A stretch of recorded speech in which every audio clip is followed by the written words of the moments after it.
Well, good afternoon, everyone. Thanks for being here. I hope you guys are enjoying the summit. And I am Juxihong Julaiti from Unicom. And I am a data scientist working in the intersection of data science and AI, as well as mathematical optimization. Well, I'm not sure you are familiar with what Unicom does, and why does Unicom have to do with the waste or still waste? Well, we provide 5G connection for many of our customers. Some of them are factories, some of them are from healthcare, and some of them are from agriculture. And as we provide those connections, we thought, hey, can we do more? And we have different teams with different backgrounds. Some are AI experts, some are mathematicians, some are even physicists. And we sat with our customers and we asked, okay, we have these data. Now what do you guys want to do with it? What are some of your pain points? And after months of continuous conversation, we have this project. We worked with one of our heavy steel manufacturer. So here's today's talk, from plant to plate, AI that designs out waste, that designs out steel waste. So for the next 20 minutes or so, I'm going to go through these 4 points. First of all, why what we do matter, and what we did, what did we change, at the end, what we'll all do next. Well, not to state the obvious, steel is heavy, so in carbons too. So based on the World Steel Report 2025, there's about 1.85 billion tons of steels produced every year. And about 2.2 tons of carbon dioxide per ton of steel is produced. So some of them are probably reducible, and some of them are not. And we would like to tackle that. And in the plate cutting setting, about 20 to 30% of steel is typically wasted as offcuts or scraps. So we would like to focus on the part that we can improve and hopefully to reduce the emission of carbon dioxide. So what exactly are we working on? What is the problem?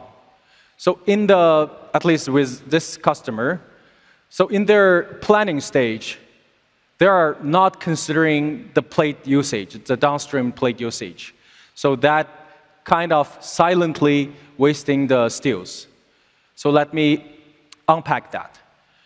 For this manufacturer, they build heavy machineries like digger, excavator, and the bulldozers. And those machines are built by some parts, like for the foundation, the base, the track, and the hand, and the digger part. And if you decompose that further, most of the parts are cut from steel plates.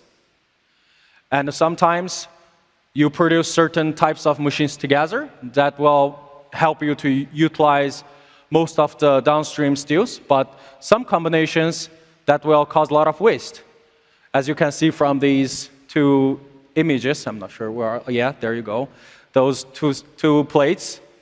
On this side, the plates are utilized pretty well, and on the other side, there are a lot of waste. So, and they are caused by two different types of plants, but they are mainly producing the same set of machineries within acceptable time frame. So that's why what we are trying to do is we want to bring the gap between the planners and the downstream steel utilization. We want to bring the visibility to the planners to see, hey, this plan actually make a good plate utilization, so go ahead with that, but not that one. So how do we do that exactly? Well, at the very beginning, we were thinking, okay, my background is in operations research, so I thought, let me create a mathematical optimization problem. Then I come to realize even putting these small parts on the plate is a combinatorial problem, and it's very difficult to solve, especially when the number of parts are increasing. So, well, they are basically doing plan 3 to 4 times a day, and solving this problem about how to put different parts on the plate itself with the size of what they are producing will take probably 3 to 4 days to solve. So that ruled out this solution. So what should we do? We thought of 2 plans, or 2 ways, 2 pathways. The first one is a simpler one. So we first start with much simple plant. They produce about 10 machines every day. And instead of rerunning this expensive calculation for every feasible plan they were generating in this planning generation optimization process, we looked at their historical data. We want to use their historical experience to estimate the steel utilization. Although they have new settings or new machinery now and then, but overall, if you look at those machines from their most basic part perspective, they are producing a lot of similar stuff across the entire probably 5 to 10 years. So we thought, hey, can we use the historical data? And whenever we have a feasible solution during the optimization process, check the historical data. What was the steel utilization? So we provide that, and that gives much faster feedback in terms of steel utilization to the optimization process.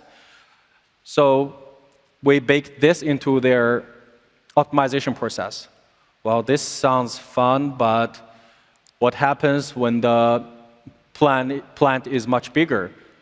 Well, for most of their plants, the daily machinery production is around 500 machines per day. So there's no way to search that fast during their optimization process. So we are back to the step 0. So then we thought, okay, can we utilize AI, right? So we built a deep learning model. We basically look at the input, like what parts are you trying to produce? And based on the historical data, how did they do? And what was their utilization? And we learned the mapping. We trained the model to learn this mapping. And as we look through the historical data, the model starts to pick up, okay, what kind of parts, when they combine together, what will be their downstream utilization? So given this solution, now even when the production size goes up, we will still be able to give the feedback to the optimization process, which generates the plan, so it can consider the downstream steel optimization. So overall, how does it work in production? Well, when we look at the feasible solution, which is generated during the plan optimization process, we look at, have we ever evaluated before? Well, this is a very fast lookup. If we have evaluated, then we get the estimation instantly. But if it's a new combination, then we use the model to predict it. And then whenever we have a new result, or whenever we executed the actual plan, we have the actual utilization, and we use that to retrain the model. So as the model gets used more, it gets better and better, and that really creates that positive cycle to help the plan to harness the power of this model. So essentially, with this fast utilization prediction in hand, we embed it into the scheduling objective function. So previously, you can look at the simplified optimization function. We are trying to minimize some cost function fx. Previously, they did not have this gx, which is what we are providing them, which predicts the steel utilization. Before that, they don't have gx, and they solve this. Now we put this as one of the new dimension into this whole function. So is that so special? Well, at the beginning, when we tried to formulate an entire new optimization, we had so much hustle. We have to talk to a lot of planners, the people who actually work on the floor. They were like, hey, are you guys going to mess up our work rhythm? Do we have to adapt to this new plans? So we thought, hold on a second. Maybe we don't have to break what you were already doing. Well, instead of creating new objective functions, creating new constraints, we reuse whatever you guys have. We bring in a new dimension. And the plan considers plan capacity and the priority and the due date, things like that, factors like that. And what we did essentially is showing on this side.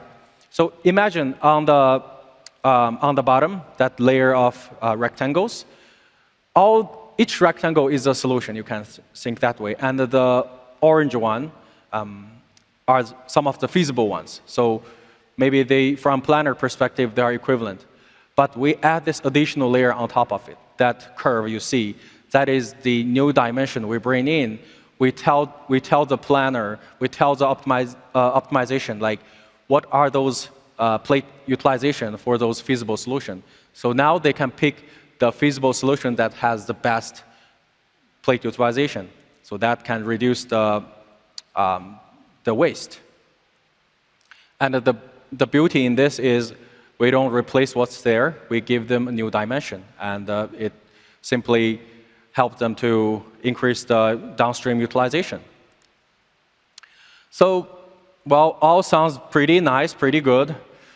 Before we can start large scale, they were still very cautious. Again, they don't want us to disturb their the daily workflow. So we thought, hold on a second, let's verify it in a smaller setting first. So we did 3 sets of experiments. In each experiment, we have 4 groups of combination, which you can think of 4 different plans. And these plans are generated by our model. We basically want, in each experimentation setting, 2 of them, we find good combinations, good feasible solution. And for other 2, we want find bad combinations. So the state utilization is bad.